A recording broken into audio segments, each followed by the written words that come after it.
The English language is a very interesting thing, and I like to pride myself on having a pretty wide vocabulary.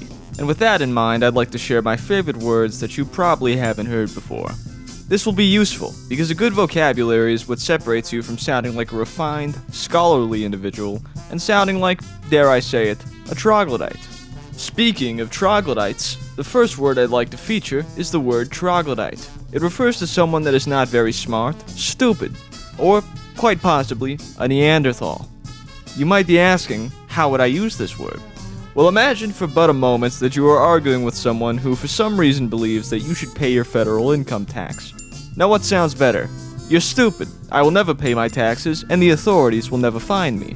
Or, I'm not paying my taxes, you fucking troglodyte. The IRS isn't even real, it's just a scare tactic.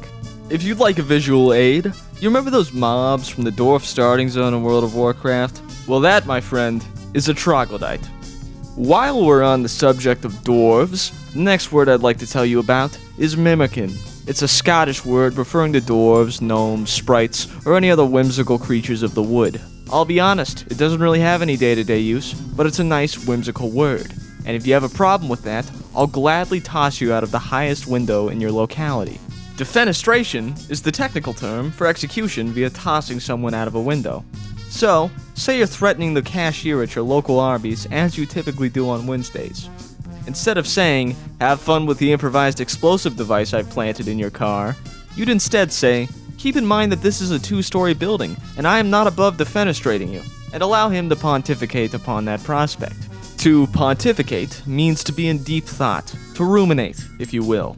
So, when your dealer asks you how much you would be willing to pay for him to break into the veterinary clinic just to procure you some horse tranquilizer, instead of saying, shit man, I don't know, let me think about that, you would instead say, allow me for but a moment to pontificate this as I watch the setting sun over the harbor.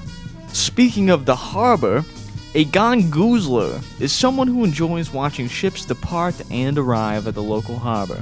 So, if the authorities question as to why you've been keeping a close record of the Lockheed Martin cargo vessel's arrivals and departures, say, fear not, for I am merely a gongoozler, one who gongoozles, and I am not planning to steal any classified government technology.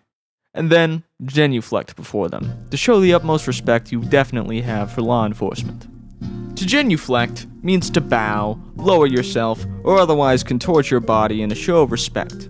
So, the next time you meet up with the followers of the Great Dragon, you would ask them to genuflect before you, as opposed to a mere bow.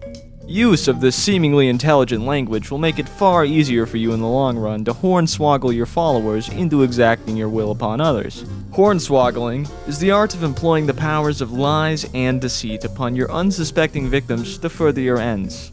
For instance, if the zoning commission protests that a chimpanzee barracks is not proper use of a commercial lot, you could then hornswoggle them into believing that it is merely a zoo solely for the educational display of primates.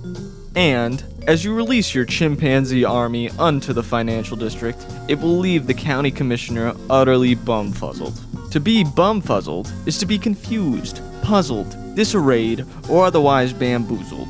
Imagine that your dealer has successfully procured the aforementioned horse tranquilizer. He would be bumfuzzled to learn that you had left Disney bucks as payment at the dead drop. No doubt, he would then return to his ramshackle to plot his revenge. A ramshackle is a small house or shack in a severe state of disrepair. For instance, if your friend tells you that his plans to move to Los Angeles went great, he is most likely living in a ramshackle and paying $4,500 a month to live in it, much to his bereavement. Bereavement is a state of great despair, grief, or other negative emotions. For instance, the day that Joe Pesci dies, I will not be able to be contacted for weeks as I will be overwhelmed by bereavement. Alright, well that's gonna do it for today. I appreciate you watching. It was a bit of a shorter one this week, but next week I'll put out something a bit longer if that's something you're actually waiting for. But yeah, you know the deal. If you like the video, like, comment, hit that bell, subscribe, all that nonsense. And if not, you can always bring about my untimely demise in a plethora of ways. And yeah, see you next time.